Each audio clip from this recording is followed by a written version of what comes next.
दंडोबाच्या खालच्या साईडला ट्रेकिंग करताना आम्हाला 20,000ला बांबू लागला असता आणि ज्या रस्त्याने मी ट्रेकिंग करत गेलोय हे तर आम्हाला लईच महागात पडले.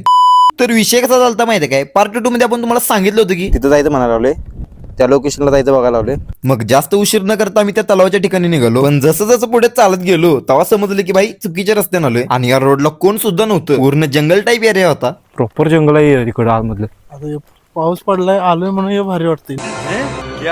नाही तर सगळं वसाड. तिकडं वाट संपली. आता इथनं कच्च्या रोडला जायचं ट्राय करणार आहे. तिथं जायचं आम्हाला. चलो. आता आमच्याकडे काही पर्याय नाही. आता कसं तर घसरा घसरी करत खालच्या रोडनं जायला लागणार आहे.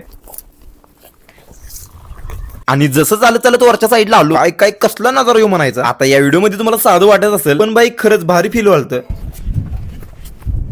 आता कोणत्या 20,000ला बांबू लागला असता आणि इथून पुढे जे काही झालं यासाठी शेवटचा 4था पार्ट असणार आहे. तो तर चुकून पण बघा विसरू नका. आणि ह्या व्हिडिओला आता सेव्ह करून घ्या. तर भेटूया पार्ट 4 मध्ये. व्हिडिओ आवडल्यास व्हिडिओ लाईक करा, कमेंट करा, शेअर करा आणि तुमच्या भावाला तेवढं फॉलो करायला काय विसरू नका. चला.